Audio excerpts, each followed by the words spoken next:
हरे राम राम राम हरे हरे। परम पूज्य भक्ति आश्रय विश्व स्वामी महाराज की जय। जय। आपका बहुत बहुत धन्यवाद महाराज जी, जपा सेशन आज ज्वाइन करने के लिए।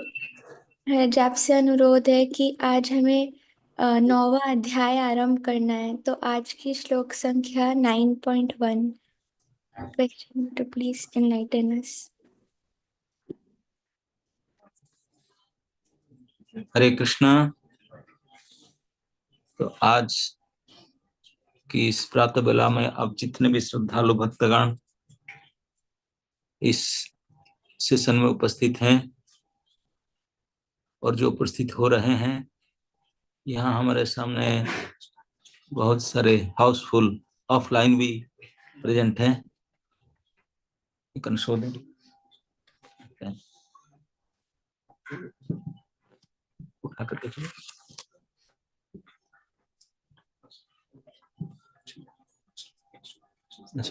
यस, सही से देख लेते हैं। ओके, अभी तो आपका तो एक बार देख। ओके, सो इतने सारे ऑफलाइन में हाउसफुल सीधा मायापुर में। तो जैसे वृंदा ने कहा, आज नया अध्याय शुरू करने जा रहे हैं, परम गुह्य ज्ञान, चैप्टर 9।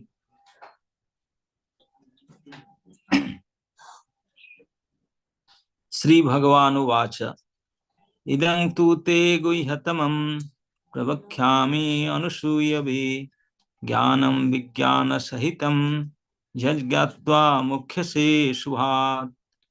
श्री भगवान ने कहा, हे अर्जुन, क्योंकि तुम मुझसे कभी ईर्षा नहीं करते, इसलिए मैं तुम्हें यह परम गुह्य ज्ञान तथा अनुभूति बतलाऊंगा, जिसे जानकर तुम संसार के सारे क्लेशों से मुक्त हो जाओगे। प्रभुपाद जी ने उसके ऊपर तात्पर्य थोड़ा लंबा लिखे हैं, पढ़ते हैं। ज्यों ज्यों भक्त भगवान के विषय में अत्यधिक अधिकाधिक सुनता है, त्यों त्यों वह आत्म प्रकाशित हो जाता है। यह श्रवण विधि श्रीमद् भागवत में इस प्रकार अनुमोदित है। भगवान के संदेश व्यक्तियों से पूरित होते हैं, जिनकी अनुभूति तभी होती है जब भक्तजन भगवान संबंधी कथाओं की परस्पर चर्चा करते हैं। इसी मनोधर्मियों या विद्यालयीन विद्वानों के सानिध्य से नहीं प्राप्त किया जा सकता, क्योंकि यह अनुभूत ज्ञान है, विज्ञान है। भक्तगण परमेश्वर की सेवा में निरंतर लगे रहते हैं। भगवान उस जीव विशेष की मानसिकता तथा निष्ठा से अवगत रहते हैं, जो कृष्ण भावनाभावित होता है, और उसे ही ये भक्तों के सानिध्य में कृष्ण विद्या को समझने की बुद्धि प्रदान करते हैं। कृष्ण की चर्चा अत्यंत शक्तिशाली है, और यदि सौभाग्यवश किसी को ऐसी संगति प्राप्त हो जाए तो वह इस ज्ञान को आत्मसात करे, तो उस आत्म साक्षात्कार की दिशा में अवश्य प्रगति करेगा। कृष्ण अर्जुन को अपनी अलौकिक सेवा में उच्च से उच्चतर तक उत्साहित करने के लिए इस 9वें अध्याय में इस परम गुह्य बात बताते हैं, जिन्हें इसके पूर्व उन्होंने अन्य किसी से प्रकट नहीं किया था।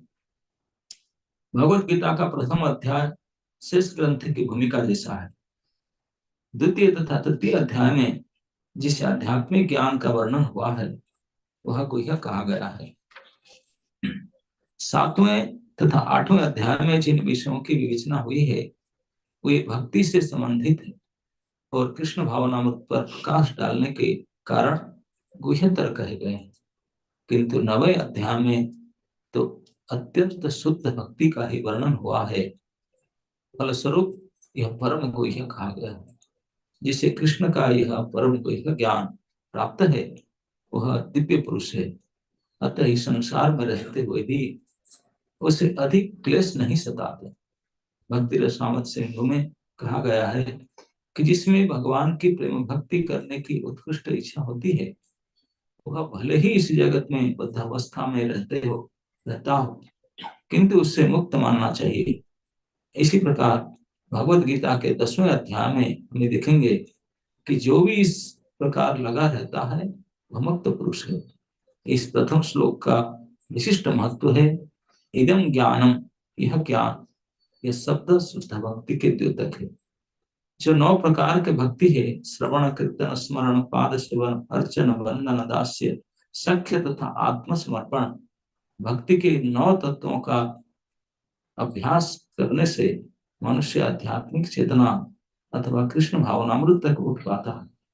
इस प्रकार जब मनुष्य का हृदय भौतिक कलमश से शुद्ध हो जाता है तो वह कृष्ण विद्या को समझ सकता है। केवल यह ज्ञान जान लेना कि जीव भौतिक नहीं है पर्याप्त नहीं होता। यह तो आत्मानुभूति का शुभारंभ हो सकता है, किंतु उस मनुष्य को शरीर के कार्य तथा उस भक्त के आध्यात्मिक कार्यों के अंतर को समझना होगा। जो यह जानता है कि वह शरीर नहीं है। 7वें अध्याय में भगवान की ऐश्वर्यमय शक्ति, उनकी विभिन्न शक्तियों परा तथा अपरा तथा इस भौतिक जगत का वर्णन किया जा चुका है। अब 9वें अध्याय में भगवान की महिमा का वर्णन किया जाएगा। इस श्लोक का अनुसूय शब्द भी अत्यंत महत्वपूर्ण है। सामान्यतया बड़े से बड़े विद्वान भाष्यकार भी भगवान कृष्ण से ईर्षा करते हैं। यहाँ तक कि बहुश्रुत विद्वान भी भगवत गीता के विषय में अशुद्ध व्याख्या करते हैं, क्योंकि ये कृष्ण के प्रति ईर्षा रखते हैं। अतः उनकी टीकाएं व्यर्थ होती है। केवल कृष्ण भक्त द्वारा की गई टीका के ही प्रामाणिक माना जाता है। कोई भी ऐसा व्यक्ति जो कृष्ण के प्रति ईर्षालु है, न तो भगवत गीता की व्याख्या कर सकता है, न पूर्ण ज्ञान प्रदान कर सकता है। जो व्यक्ति कृष्ण को जाने बिना उनके चरित्र की आलोचना करता है वह मूर्ख है। अतः ऐसी टीकाओं से सावधान रहना चाहिए। जो व्यक्ति यह समझते हैं कि कृष्ण भगवान है और शुद्ध तथा दिव्य पुरुष है, उनके लिए ये अध्याय लाभप्रद होंगे। हरे कृष्ण। तो अभी पूरे भगवत गीता के सार के रूप में पहले हम बताए थे कि जो बीच वाले 6 अध्याय, गीता में 3 षटक होता है, 6 चक्र। षटक मतलब 6 अध्याय कुछ है। प्रथम षटक था 1 से 6 तक, फिर 7 से 12, फिर 13 से 18। ये दोनों बीच को, जैसे कोई चीज को बहुत महत्वपूर्ण तो इधर ब्रैकेट रखना जाता है, तो इसलिए ये दोनों ब्रैकेट है, फर्स्ट एंड सेकंड षटक। बीच वाला जो षटक है बहुत महत्वपूर्ण है इस भक्ति की विवेचना के। और उसमें भी पूरे 18 अध्याय का दी मिडिल पॉइंट है 9 और 10, बिल्कुल मध्य भाग। तो इसलिए 9वां अध्याय को भगवान ने गुह्यतम ज्ञान करके कहा। प्रभुपाद जी ने बताते हैं कि जो पहला दूसरा अध्याय जो आत्मज्ञान आदि है, ये गुह्य ज्ञान है, लेकिन वो 7-8 अध्याय में ये भक्ति तो बता, लेकिन केवला भक्ति नहीं, उसमें गुणीभूता भक्ति है, प्रधानीभूता भक्ति है। तो इसलिए उसको गुह्यतर ज्ञान बताया गया। लेकिन 9वां अध्याय में केवला भक्ति का वर्णन है, तो ये गुह्यतम ज्ञान है। तो भगवान श्री भगवानुवाचक इस श्लोक की शुरुआत हुआ है, क्योंकि पहले अध्याय के 8वां अध्याय का अंतिम श्लोक में आपको ख्याल है भगवान ने कहते थे कि अगर कोई अनन्य भक्ति करे तो उसके लिए वेद पाठ, तपस्या, यज्ञ, दान आदि व्रत पर कुछ आवश्यकता नहीं, सबको लांग करके ऊपर चला जाएगा सीधा। तो फिर मानो अर्जुन के मन में आया कि अगर यही बात है तो हम अनन्य भक्ति क्यों ना करते हैं। तो अनन्य भक्ति के बारे में थोड़ा बताया। भगवान अक्षरी भक्ति के बारे में बताना ही चाहते थे। 7वां अध्याय से जिसको कहे कि मैं तुझे बताऊंगा तत् सुनो, प्रथम अध्याय से बोले मैं बताऊंगा, लेकिन जो बताना चाहते थे उसको खुल करके बता नहीं पाए थे, क्योंकि 8वां अध्याय की शुरुआत में अर्जुन 6-7 प्रश्न कर दिए। उसके प्रश्न उत्तर देते देते यह अध्याय पूरा हो गया। जो भगवान के मन में कहना था पूर्ण नहीं कर पाए थे, इसलिए अभी अर्जुन को पूछने से पहले भगवान बोलना शुरू किए।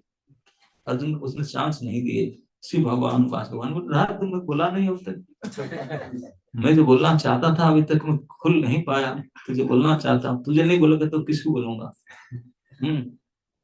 इसलिए बोलते ईदन, ईदन मतलब यह तू शब्द विशेषता, ईदन तू में जो बात मुझे खुल कर हृदय से कहना चाहता था अभी तक नहीं कह पा रहा हूँ, तो इसलिए अभी मैं कहना चाहता हूँ। वो क्या है न गुह्यतम, ते गुह्यतम मतलब आपको ये गुह्यतम ज्ञान पता है। गुह्यतम शब्द का अर्थ है परम गोपनीय। आप लोग का पास कोई अगर परम गोपनीय चीज हो तो सबको दिखाएंगे। जो आपने the near most the most trustworthy person, उसको बोलेंगे या उनको बताएंगे कि यहाँ रखा है, उसको चाबी देंगे, तो बाकी किसी को बिल्कुल नहीं देंगे। तो इसलिए भगवान यहाँ अर्जुन को आपने दी मोस्ट ट्रस्टवर्दी मानते हैं, इसलिए बोलते थे हुई है तमम, मैं सबके सामने बोल नहीं सकता ये बात को, ये परम गोपनीय बात। क्यों नहीं बोल सकते? क्योंकि इस परम गोपनीय बात और कुछ नहीं, वो मेरे ही महिमा है, मेरे ही महिमा। अभी तक जो मैं परम धाम दिव्य गति अव्यक्त धाम जो बोल कर आया था, इनडायरेक्टली कुछ नहीं, अव्यक्त परम जरम गरम चरम सब मैं ही हूँ। मेरे पास आना, मुझे प्राप्त करना, वही सब कुछ। लेकिन मैं बोला नहीं था अब तक, क्योंकि भगवान अगर खुल करके अपने मुख से अपनी प्रशंसा करेंगे, अगर किसी के मन में थोड़ा सा भी दुष्ट बुद्धि भगवान के प्रति है तो वो बिल्कुल गलत समझेगा। बोले अरे ये तो आत्मश्लाघी, तो अपना पढ़ाई करते रहते हैं, करेंगे कि तो भगवान को नहीं छोड़ते हैं तो लोग आलोचना करने लगेंगे। तो भगवान इसलिए बोलते हैं कि मैं इसलिए खुलासा नहीं करता मेरे बात, ये शिष्टाचार नहीं है। जो मेरे प्रति पूर्ण ईर्षा रहित है, अनुसूय है, जैसे तुम, आपको बोल सकता हूँ, क्योंकि आप समझ सकते हैं, क्योंकि मेरा ही महिमा है और कुछ निजी गुह्यतम है क्या? मेरा ही महिमा।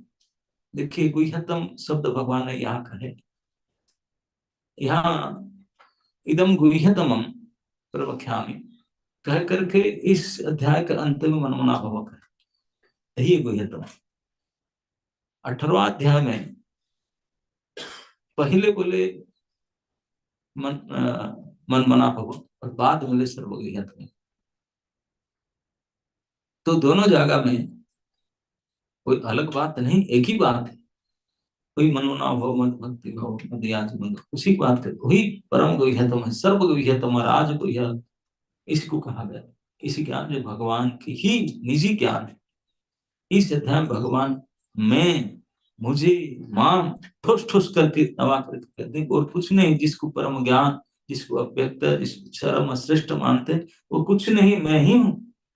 इस बात को खुलासा करके कहेंगे, इसलिए यही हुई परम गुह्य ज्ञान। इसी बात को सबके सामने कहने से बुरा मान जाएंगे, इसीलिए ते प्रवख्या मैं आपको बताता हूँ। क्यों? क्योंकि आप अनुसूया है, आपके अंदर असूया नहीं, मेरे प्रति ईर्षा नहीं, आप डाइजेस्ट कर पाओ। दूसरे को बोलने से ईर्षा करेगा तो ये कैसी, ये गलत समझेगा। इसलिए कोई दूसरे गलत ना समझे, इसलिए ये ज्ञान केवल जिनका पास ईर्षा नहीं, ईर्षा रहित व्यक्ति को मिलना चाहिए, देना चाहिए। इस बात के इदं तु ते गुह्यतमं प्रवक्ष्यामि, प्रवक्ष्यामि भगवान कहते हैं कि मैं कहूंगा।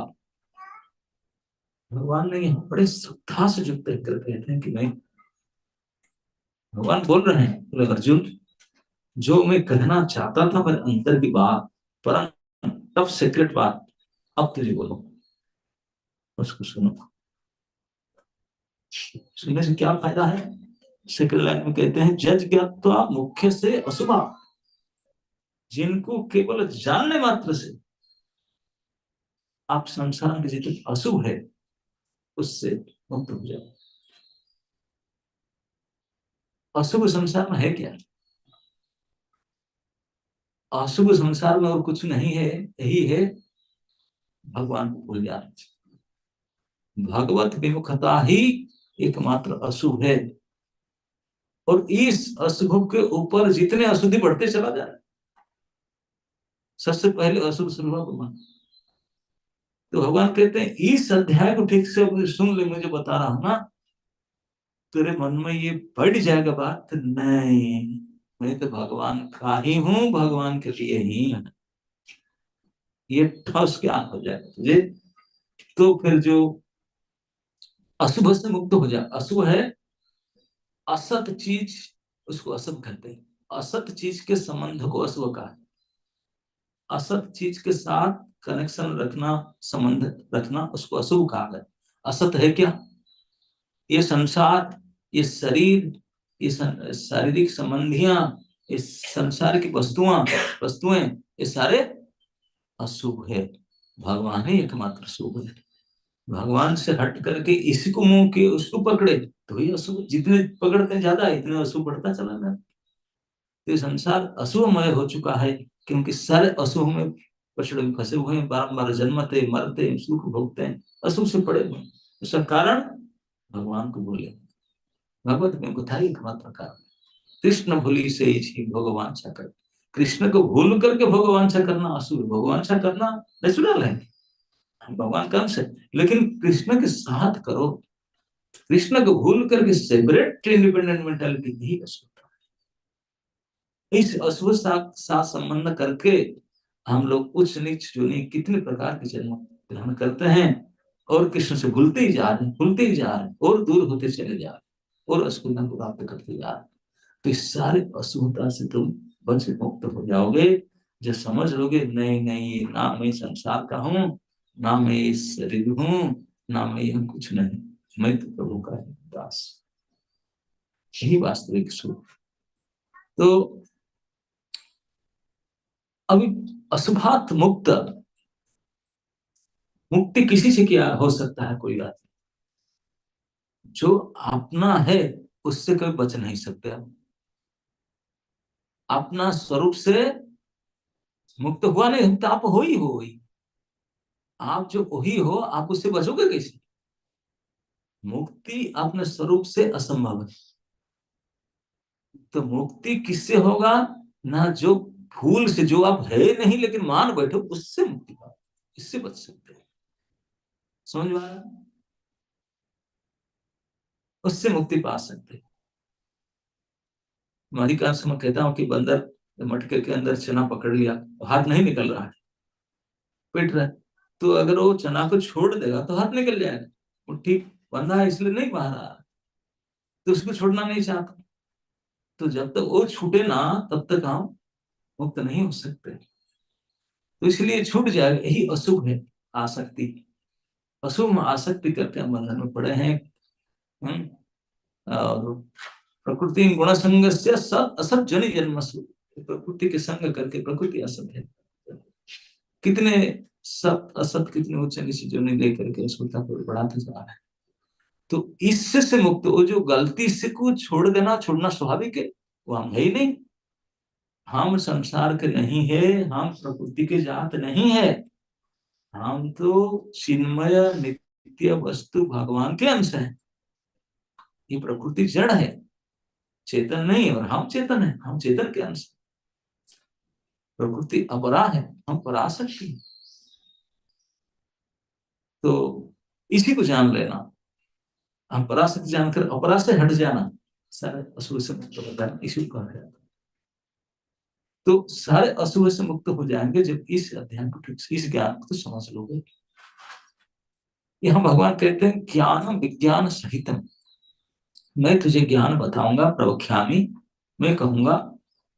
प्रवक्ष्यामि कहकर भगवान जोर देकर कहते हैं कि मैं तुझे बताऊंगा अपने अनुभूति साथ, एग्जाम्पल के साथ, ताकि you will get it clear understanding, अच्छा समझ पाएगा। इसलिए प्रवक्ष्यामि, मैं कहूंगा, प्रकट रूपेण वक्ष्यामि, अच्छी तरह से समझाऊंगा तुझे। क्या समझाऊंगा? ना ज्ञान के साथ विज्ञान करूंगा। अभी ज्ञान क्या है? जो आत्मज्ञान आदि, जिसको ब्रह्म ज्ञान आदि, उसको ज्ञान नहीं कहा गया। यहाँ भगवान ज्ञान के शब्द से भक्ति को ही लक्ष्य किए, भक्ति को ही ज्ञान कहा गया। और विज्ञान भक्ति के प्रैक्टिकल एप्लीकेशन, उसकी अनुभूति को विज्ञान कहा। जैसे कि उदाहरण पर आपको बताऊंगा मैंने, कि जैसे ये जान लेना कि समस्त संसार के सारे वस्तुओं के एकमात्र महाकारण श्री भगवान है। महाकारण मतलब सब कुछ के, जो उपादान कारण और निमित्त कारण दोनों ही भगवान। ये जान लेना है ज्ञान, ये जान लेना सब कुछ के निमित्त कारण उपादान कारण श्री भगवान है, ये जान लेना ज्ञान है। लेकिन उसके परे अगर ये जान लो भगवान की सिवाय और कुछ भी नहीं है संसार में, जो कुछ हम देखते हैं, सुनते, टच करते, अनुभव करते, देखते, भगवान के सिवाय और कुछ भी नहीं। ना कोई उपादान, ना कोई निमित्त, ना कुछ भी नहीं है। सारे कार्य कारण कर्ता सब कुछ वही ही है और भगवान के सिवा कुछ नहीं। ये अनुभव हो जाना विज्ञान है। तो इसलिए अर्जुन विज्ञान के साथ करूंगा। ये ज्ञान अनन्य भक्ति के ज्ञान है, केवला भक्ति। केवला भक्ति के महिमा इतने उत्कृष्ट है कि बाकी जो ज्ञान ध्यान पद्धति है वो तो अपेक्षा रखता है कि भाई अब नियम पालन करो, क्लीन हो, स्वच्छ हो, शुद्ध हो, इस फिटनेस होने से तुझे प्राप्त होगा। भक्ति फिटनेस को नहीं देखता। सदाचारी हो, दुराचारी हो, दुराचारी से भी महादुराचारी क्यों ना हो, कितने हृदय में अनर्थ भरा पड़ा हो, कितने क्या बोलते अपदार्थ क्यों ना हो, 100% अनफिट क्यों ना हो, लेकिन मेरी भक्ति इतनी प्रबला है, उसके अंदर प्रवेश करके शुद्ध कर सकता है। अपेक्षा नहीं करता कि तुम पहले क्लीन हो जा बाद में। नो, शुद्ध कौन करेगा? भक्ति ही शुद्ध करेगा। भक्ति शुद्ध करेगा, शुद्ध करा के फिर शुद्ध कराएगा और विशुद्ध कराएगा, उसके अंदर भक्ति कर सकता है। बाकी सर अपेक्षा करते नहीं तो शुद्ध होने के बाद हम जाएंगे, लेकिन भक्ति अपेक्षा नहीं। इसलिए भगवान इस अध्याय में कहेंगे अपिचित शूद्राचारो भजते माम अनन्यः। शूद्राचारी भी अगर मेरे अन्य भक्ति करते हैं और तुरंत महात्मा बन सकते हैं, महामानव बन सकते हैं, छोटे मोटे नहीं। ये भक्ति की पराकाष्ठा, भक्ति के प्रभाव। एकादश भक्ति की महिमा ये मैं बताऊंगा, यही परम गुह्यतम ज्ञान भक्ति के। तो इस भक्ति के महिमा को कोई जानेंगे, जैसे हम लोग कोई वस्तु की चीज के बारे में महिमा को अगर जान लेंगे तो इमीडिएट विल फील एनकरेज्ड उसको करने के लिए। तो भगवान ने कहा हम लोग को उसको एनकरेज कर, उत्साहित करने के लिए भक्ति की परम महिमा को अपने श्रीमुख से बता रहे हैं। इसलिए तो प्रभु ख्यामी, भक्ति ज्ञान को प्राप्त करने के लिए योग्यता होता है क्या? ईर्षा रहित। जिनके हृदय में भगवान के प्रति ईर्षा है वो भक्ति के ज्ञान को ग्रहण नहीं कर सकते। यही केवल एक क्वालिफिकेशन। वो भी ईर्षा रहित व्यक्ति भी शुद्ध हो सकता है भक्तों की संगति को प्राप्त करके। भक्तों की संगति से भक्ति से आकर तभी शुद्ध हो सकता है। भक्ति इतने प्रबल है। एक कथा कहते हैं, एक बार आप लोग जानते ना, प्रहलाद महाराज के पिताजी चाचा जी के नाम आप दोनों जानते हैं, हिरण्यकशिपु हिरण्याकश। बाकी परिवार तो नहीं जानते। उनका और भी एक संबंधी थे, तो वो भी बड़े राजा थे कि दोनों चले गए, वो राजा बने थे। तो भी हिरण्यकशिपु के नेचर का थे, असुर थे, तो बच गए थे फिर। तो प्रहलाद महाराज चाहते थे उनको भक्ति, कई असुरों को सुधारते, उनको सुधारना चाहते और एक स्टेट किंग थे, लेकिन उन्होंने भक्ति के नाम निशाना सुनते नहीं थे, द्वेष करते थे, भक्त आने से उनको मारपीट करते भगा। प्रहलाद महाराज प्रयास करते करते थक गए, नहीं कर पाए, हार मान गए। बोले मैं चाचा जी को सुधार नहीं पाता हूँ, कितने की सुधार वो मुझे नहीं देते। तो अपने गुरु जी को हेल्प मांगे, नारद जी। गुरु जी कैन यू डू समथिंग? चाचा जी इज टू मच, मैं उसको कुछ कर नहीं पाता, सब कुछ सुधार वो नहीं कर पाता। बोले ठीक है, लेट मी सी, let me try. Narad ji बोले मैं ट्राई करता हूँ। तो बोले बताने में आता हूँ। नारद जी पहुंच गए एक दिन, नारद जी तो हरे कृष्ण करते हुए पहुंचे। वो जैसे सुना भगवान का नाम, डंडा उठाकर दौड़ा उनको मारने के लिए, गाली दे करके दौड़ा। नारद जी भागे, वो पीछे दौड़ रहा है, पिटूंगा तू कैसे आ गया यार, मेरे रीजन में कैसे आ, मेरे नेटवर्क में तुम उसके से गया।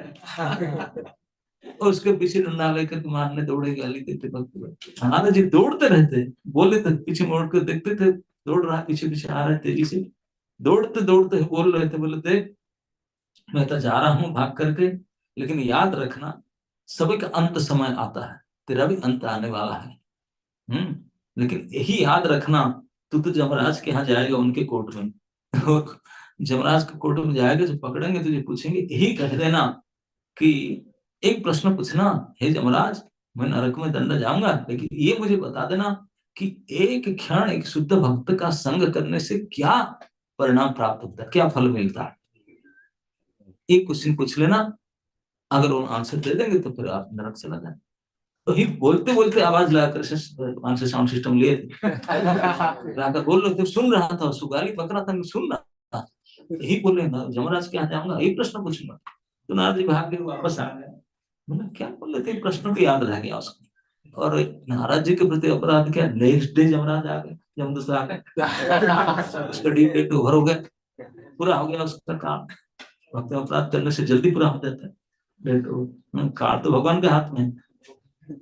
जुगाई तंग निमिषण, एक जुग को एक निमिष में पूरा कर देते, फटाफट पूरा कर दिए। जमदूत पकड़ ले तो काल के घटना याद था। जमराज के पास गया, जमदूत भयंकर आए, हाथ जोड़ के बोला, डर गया आप तो, बोला तो ट्रीटमेंट होगा। बोला एक प्रश्न साथ मुझे आंसर दे दीजिए, फिर आपने मुझे जो ट्रीटमेंट देंगे मैं I am ready to accept. Yamraj बोले, बोलिए क्या चाहते, जल्दी बोलो, तुम्हारा ट्रीटमेंट कराना है। बोले बस मेरा यही प्रश्न है, एक क्षण के लिए कोई शुद्ध भक्ति का संगति किया तो उसका परिणाम क्या होना चाहिए। जमराज बोले अगेन। तो हमने बोला कुछ समय के लिए शुद्ध भक्ति का संगत किया, भले उन्हें मारने के लिए, गाली देने के लिए, पीटने के लिए संगत तो किया था, है ना, नहीं उसको मार पीट झगड़ा करने के लिए तो संगत करना पड़ता है, बिना संगत तो झगड़ा भी नहीं कर सकते। वो किया था तो उसका क्या प्रभाव, क्या परिणाम। जमराज द्वादश महाजन में से एक महाजन, वो बैठ कर सोचने लगे क्या हो सकता है, एक भगवान के शुद्ध भक्त के संग का प्रभाव क्या हो सकता है। अभी लाइब्रेरी से किताब निकाले, गूगल में सर्च मारे, कुछ डिसाइड नहीं कर पाते। अब ऐसे ऐसे करने लगे, सर खुजलाने लगे। अब टाइम जा रहे, बोले थोड़ा रेस्ट कर, मैं तो कंसल्ट कर लूं, यहाँ तो कुछ नहीं मिल रहा। उनको गूगल सर्च करके देख लिया, लाइब्रेरी ढूंढ लिया। तो जो जमराज के ऊपर एक होते हैं धर्मराज, महाधर्मराज, वही धर्मराज उनके ऊपर सीनियर होते हैं, तो उनसे कंसल्ट किया। वो भी फंस गया, यार उसके शरीर किसी बता सकता है। बोले चलो ऐसा करते हैं, हम उनको ले जाते हैं, हमारा जो देवता है, देवताओं के हेड है इंद्र, उनके पास ले चलते हैं, उन्हीं से पूछने डिसाइड कर ले। बोले पूछना चाहते, बोले साथ में ले चलो। वो तो देखो स्वर्ग में जा नहीं सकता था, नरक की बुकिंग होकर आया था, नरक के कपड़ा पहना था, जातना शरीर दे चुके थे, लेकिन अभी जमराज का आंसर नहीं दे पा रहे। जमराज और उनके सीनियर उनको जमराज से गाड़ी में बैठा कर, बोले मेरे गाड़ी में बैठो, दूसरी गाड़ी जा नहीं सकते सर, मेरे गाड़ी में बैठो, मेरे नवल गाड़ी मेरा पास है। पास लाकर जमराज ने उनको लेकर के देवलोक में गए। देवराज इंद्र के महल में ले गए, देवसो इंद्र के पास। बोले अरे यीशु किसे ले आया दागी को, ना सर मेरे गाड़ी में बैठ कर आया, सेकंड नहीं सर, एक क्वेश्चन पूछ करके मुझे परेशानी में डाला है सर, आप सेटलमेंट कर दीजिए, मैं नरक भेजूंगा उसको। कौन सा प्रश्न है, आओ फटाफट क्वेश्चन पूछो। क्वेश्चन सुन करके इंद्र भी स्तब्ध, मैं किसे बता सकता। इंद्र बोले ऐसा करते हैं, ब्रह्मा जी के पास चलते हैं। बोले बृहस्पति से कंसल्ट के, बृहस्पति बोले आई कैंट डू इट। बोले तो फिर ऐसा करते हैं, ब्रह्मालोक में जाते। ब्रह्मा जी थे वही हमारे सुप्रीम ऑफिसर है इस ब्रह्मांड के, टॉपमोस्ट अथॉरिटी ब्रह्मा जी। तो इंद्र ने अपने गाड़ी में बैठा, जमराज की गाड़ी में नहीं जा सकता। इंद्र ने अपने गाड़ी में बृहस्पति और ये दागी दोषी जो है, जो नरक जाने वाला था, उस दोषी को और बाकी सबको बैठा करके ब्रह्मलोक में गए, अपना आईडी लगा करके एंट्री की, एंट्री करके ब्रह्मलोक में पहुंच पड़े। किसी उसको किसी ने बताना साहब और परेशानी में फंसे, उसको नरक जाना था, अभी पेंडिंग हो रहा है, टाइम पूरा टाइम पार्ट हो रहा है, सर बता दीजिए क्या। कुछ ना एक प्रश्न पूछ करके हम परेशान में डाला। क्या प्रश्न? नहीं पूछ रहा है कि मुझे दंड देने से पहले बता दीजिए, एक भगवान के शुद्ध भक्त की संगति का, कुछ क्षण तक संगति किया, उसका क्या परिणाम। तो महाराज ने वो भी चेक कर लिया, ये प्रश्न पूछ लिया क्या, कैसे बता सकता हूँ क्या। वो भी बैठ के सोचने लगे, बोले मैं क्लियर बता नहीं सकता हूँ, कैसे बता सकता हूँ, यही है, अर्थवाद हो जाएगा। तो फिर ब्रह्मा जी ने बोले हम फिर क्या करें, उन नरक में डालना है तो ऐसा करो, चलते हैं सीधा खीर साई विष्णु के पास, ये उनके बस है। खीर सागर लेके ब्रह्मा जी बोले यहाँ आपका गाड़ी नहीं चलेगा, मेरी गाड़ी। हंस वाहन बैठे, सभी को बैठा कर हंस वाहन को लेकर गए खीर साई विष्णु। खीर साई विष्णु बोले जब यहाँ तक आए, ये प्रश्न के उत्तर मैं भी नहीं बोलूंगा ठीक से, आप जिनका भक्ति करते हैं उनको चुनाओ, मेरे ऊपर किसी के पास तो गर्भ साई विष्णु के पास। गर्भ साई बोले जब आए हैं तो फिर छोटे के पास जाइए, कारण से विष्णु के पास गए। कारण से विष्णु, आप ध्यान रखिए, ये ब्रह्मा जी का गाड़ी में नहीं जा रहा था, जिसके पास कोई उनके गाड़ी में बैठ ट्रांसफर होकर जाते, शिफ्ट होते थे उनके उनके गाड़ी में, उनके ऊपर में दूसरी गाड़ी नहीं चलती। कारण से विष्णु भी बोले भैया ये तो जो बात कह रहा है उनको तो वही गोविंद ही कहेंगे, उनके पास थे। कारण से विष्णु आपने आईडी सबको बैठा कर अपने गाड़ी में ले गए, सीधा गोलक वृंदावन में भगवान के पास सीधा पहुंचे। भगवान बोले क्या बात होगा, सुबह इकट्ठा हो गए। परेशानी है, यही सब प्रश्न है कि पूछा, हम उसको समाधान नहीं कर पा रहे। बोले यही तो उसका परिणाम है ना, क्या नहीं नहीं मतलब नहीं परिणाम है। अब जमराज, धर्मराज, इंद्र, ब्रह्मा और भू भुव स्व महाजन तपस्ते जितने भी अधिकारी, खिरसाई विष्णु, गर्भसाई विष्णु, महाविष्णु, सब उनको ले करके मेरे पास मेरे धाम में ले आएंगे, तो मेरे धाम में आने के बाद वापस नहीं आएंगे, सारे उनको वेलकम कर मेरे धाम में लाएंगे और जब यही उसका परिणाम।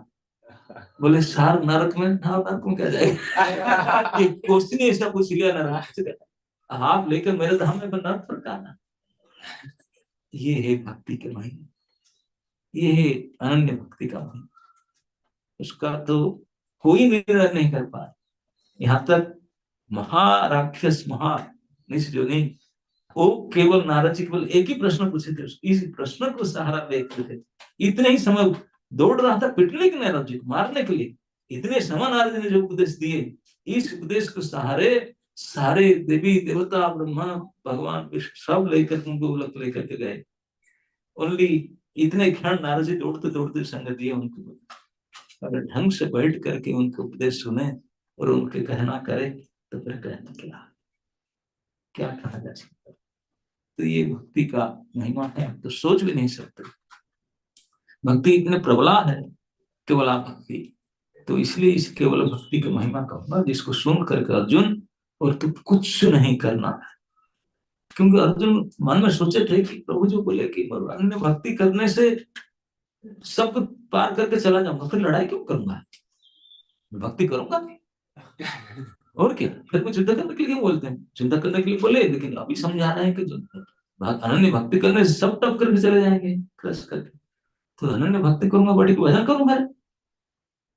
तो भगवान ने मन के जान लिए थे, बोले उसमें ऐसा नहीं है, अनन्य भक्ति का अर्थ ये नहीं बैठ के भजन का, अनन्य भक्ति का अर्थ है मेरे आदेश को पालन करना है, जो मैं कह रहा हूँ उसको करना ही, मेरे मन के हिसाब से काम करना ही अनन्य भक्ति। मैं जो चाहता हूँ ये बात समझा, भगवत आज्ञा को पालन करना, जो जो कहा है उसको कर। तो इस प्रकार भगवान ने इस 9 अध्याय में परम गुह्यतम, जिसको भगवान ने इदम तू और बाद में अनुसूय में उसका एक और क्वालिफिकेशन जिसको जो ईर्षा रहे थे उनको प्राप्त होगा। और वो इस नौवां अध्याय के जो सब्जेक्ट है ज्ञान और विज्ञान दोनों मिल करके है। और इस नौ अध्याय के सब्जेक्ट को ठीक से कोई सुन ले, जज ज्ञात्वा, पालन मत कर, बोल सुनने मात्र से इसे ठीक से कोई जान ले तो समस्त प्रकार अशुभ से मुक्त हो जाओगे। इस जगत में जितने क्लेश हैं, जितने अशुभ है, भगवान हम भक्ति में प्रकट कराने के लिए जो जो तकलीफ है, सारे तकलीफ से मुक्त होकर के शुद्ध भक्ति की ओर अग्रसर होंगे। तो इस नौवां अध्याय का यही महिमा है। तो इसलिए भगवान ने इदं तू कह करके अर्जुन को प्रश्न के अपेक्षा के बिना ही स्वयं बोलने लगे। भगवान उसको 7वां अध्याय से बोलना चाहते थे इस बात, लेकिन बोल नहीं पा रहे थे। देखते देखते कई लोग तो अभी कलप आकर अर्जुन बोले, मैं अर्जुन बताता हूँ ये परम में ज्ञान है, और इसी को जान करके सब कुछ निपट जाओगे, बिल्कुल जाओगे, सब अशुभ से मुक्त हो जाओगे। यही पराभक्ति के वर्णन इस अध्याय में होगा। इसलिए इस अध्याय के क्लास को कभी नहीं मिस करना चाहिए, क्योंकि इस अध्याय के क्लास को सुनने से आप समस्त प्रकार संसार के अशुभ से मुक्त हो जाएंगे। बीच बीच में जो सैटरडे संडे में क्वेश्चन आंसर होता है, मैं देखता हूँ कई लोग उसमें पार्टिसिपेट नहीं करते हैं, क्योंकि अदर डे में 500 से ऊपर होते हैं, और Q&A में 200, 250, 300 तक जाते हैं लोग, उनको पता नहीं। और फिर बाद में मुझे पूछते हैं वो क्या रिपीट क्वेश्चन करते हैं। ये मैं इसलिए आंसर अभी नहीं देना चाहता हूँ, क्योंकि उसको जैन नहीं करते हैं डेली, और वहां कहते फिर क्वेश्चन पूछते हैं। तो जो नहीं सुन पाए, जैन नहीं कर पाते, they should hear the recording, क्योंकि सारे प्रश्न का उत्तर उसमें दिया जाता है। अगेन एंड अगेन मुझे रिपीट करने का आवश्यकता नहीं, सुनकर सुना। कई लोग मुझे फिर व्हाट्सएप में प्रश्न पूछते हैं, और वही प्रश्न डिस्कस हो चुका था। तो आप सभी के धन्यवाद है कि आप सभी को मैं प्रणाम करने के लिए भूल गया, मैं अंतिम प्रणाम करता हूँ। आप जितने भी लोग, क्योंकि आप पूरा इकट्ठा नहीं हुए थे, अभी इकट्ठा हुए होंगे, क्योंकि क्लास के एंड तक 7 बजे तक नहीं करते हैं। तो इतनी संख्या में आप श्रद्धालु लोग इस 2 सेकंड के लिए भले भी जप करने के लिए आए हैं, तो आप सभी के श्री चरण में श्री धाम मायापुर से इस अधम का सादर प्रणाम स्वीकार करें।